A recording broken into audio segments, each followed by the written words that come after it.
Pemirsa, beberapa waktu lalu viral di media sosial sebuah warung kopi berdiri di pusat keramaian Jalan Sudirman, Jakarta. Publik sempat mempertanyakan izin usaha dari warung tersebut.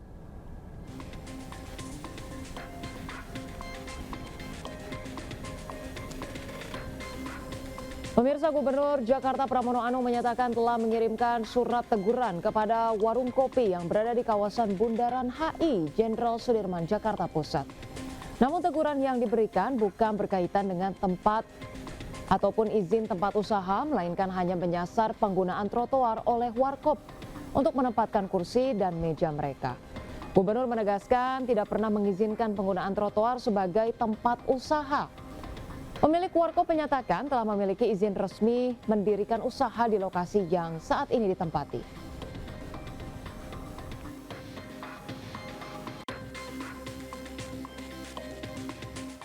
Dan pemirsa, berikutnya Amrina Rida akan melaporkan dari Jalan Sudirman, Jakarta untuk situasi terkini di sana. Baik, Amrina, bagaimana situasi usai sebuah warung kopi kemudian viral di media sosial? Silahkan.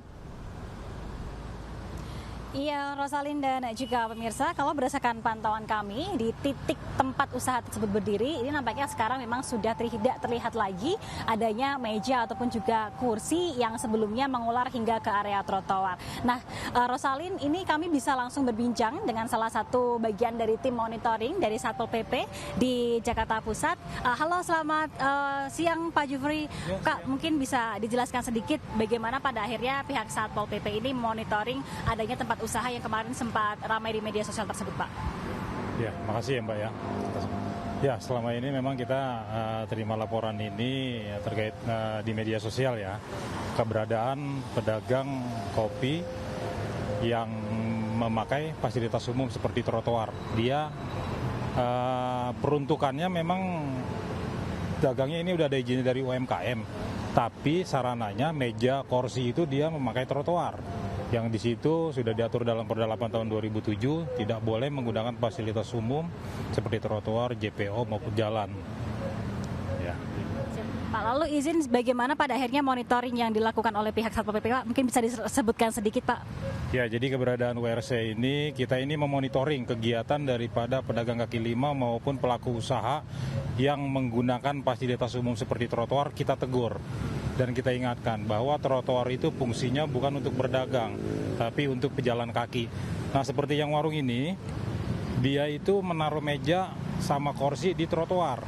Nah, jadi kita setiap hari, baik pagi hari, siang hari maupun sore sampai malam, kita cek apakah ada penyimpangan. Kalau ada penyimpangan kita tegur. Kita juga sudah ya berikan himbauan kepada pemilik toko ya yang tunggu pokok ya, yaitu untuk tidak memasang meja maupun kursi di trotoar lagi.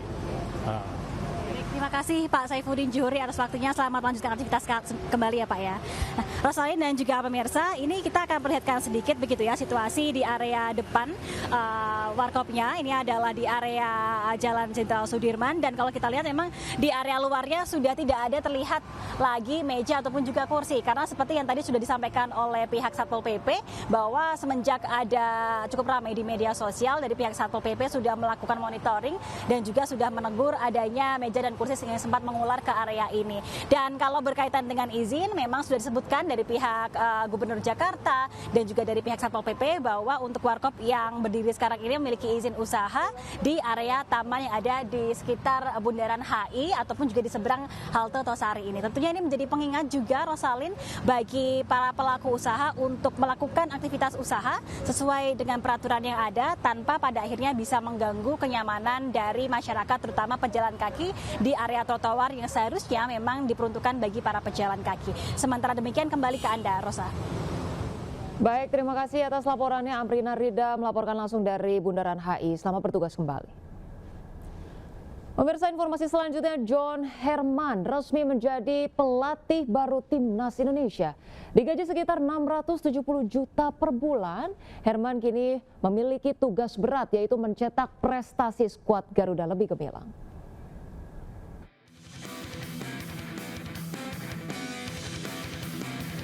PSSI resmi memperkenalkan John Herman sebagai pelatih baru Timnas Indonesia. Kehadiran Herman menandai dimulainya era baru sepak bola nasional. Saat sesi perkenalan santai di Jakarta pagi tadi, pelatih asal Inggris itu bercanda agar publik tidak kaget dengan postur tubuhnya yang terlihat lebih besar di layar televisi. Ia pun mengaku bersemangat memulai hal baru sebagai pelatih Timnas Garuda. Selama menukangi Timnas Garuda, Hartman dipastikan akan tinggal dan menetap di Indonesia. And I want to make sure the players, the fans, they feel something new. So I'll be getting to work immediately, but at the moment, I'm going to enjoy this. Sejumlah pihak menyebut pemilihan John Hartman sebagai pelatih Timnas Indonesia adalah hal yang tepat jika berkaca pada riwayat Hartman saat melatih Timnas Kanada. John Hartman dikenal sebagai sosok yang berperan besar dalam membangun fondasi sepak bola Kanada. Bersama Timnas Putra Kanada, ia membawa Kanada lolos ke Piala Dunia 2022. Sedangkan bersama Timnas Putri Kanada, ia berhasil membawa Kanada lolos ke Piala Dunia Wanita 2015. Dari kabar yang beredar, pelatih berusia 50 tahun ini akan mendapat gaji sekitar 670 juta rupiah per bulan saat melatih Timnas Garuda. Dari Jakarta, tim liputan iNews melaporkan. Pemirsa, utusan khusus Presiden Bidang Pembinaan Generasi Muda dan Pekerja Seni Raffi Ahmad bersilaturahim ke Kementerian Haji dan Umroh RI. Raffi pun mencicipi makanan siap makan untuk para calon jemaah haji 2026. Assalamualaikum warahmatullahi wabarakatuh.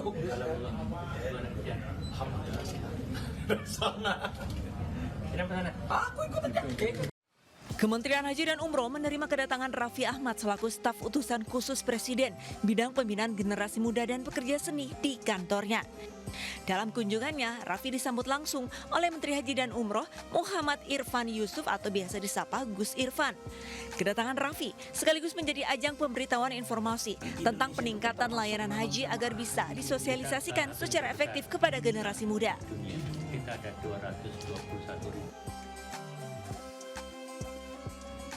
Ya, pelayanan makanan memang kerap menjadi kendala tersendiri mengingat jemaah haji Indonesia mayoritas adalah lansia dan disabilitas. Namun untuk makanan yang disiapkan dinyatakan enak bagi Raffi.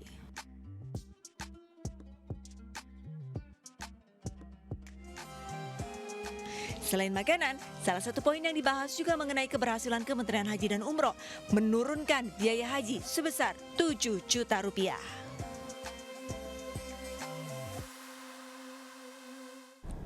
Pemirsa, viral di media sosial, seorang WNA melakukan aksi eksibisionis di Taman Literasi Blok M, Jakarta. Pelaku diduga melakukan aksinya agar bisa dideportasi ke negaranya.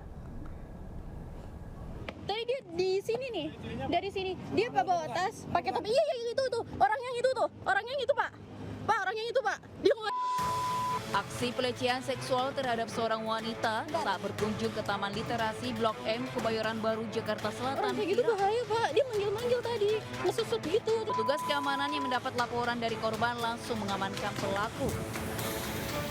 Pelaku, seorang warga negara asing, diketahui memamerkan alat vitalnya sambil terus memanggil sang wanita.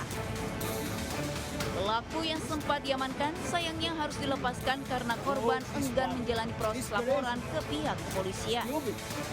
Pihak keamanan Taman Literasi mengimbau agar para pengunjung wanita tidak mengenakan pakaian yang terlalu terbuka untuk mengantisipasi kejadian serupa. Dari Jakarta, Helmi Sayangbati, iNews melaporkan.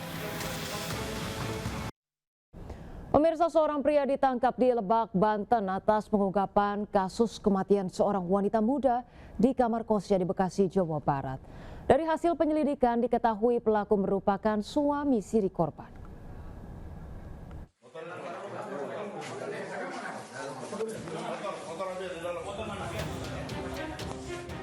Pria inisial AR tak berkutik ditangkap polisi di tempat persembunyiannya di Lebak, Banten.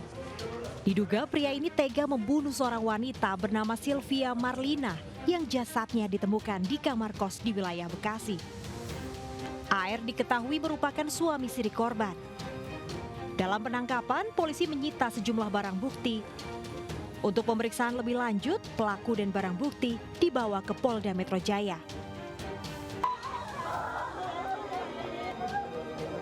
Seorang wanita ditemukan tewas dalam kondisi terlentang di atas tempat tidur oleh pihak keluarga korban. penemuan jasad wanita muda Sylvia Marlina, 23 tahun asal Cianjur di kamar kosnya di Bekasi, Jawa Barat 7 Januari lalu menggegerkan warga sekitar. Jasad korban sempat dibawa ke Rumah Sakit Polri Kramat Jati, Jakarta Timur untuk diautopsi. Dari Jakarta Selatan, Den Helmi Sajangbati, iNews melaporkan. Demi bertemu ibu, seorang remaja nekat mencuri motor dan uang Rp70.000. Jangan kemana-mana, tetap di seputar iNews Siang.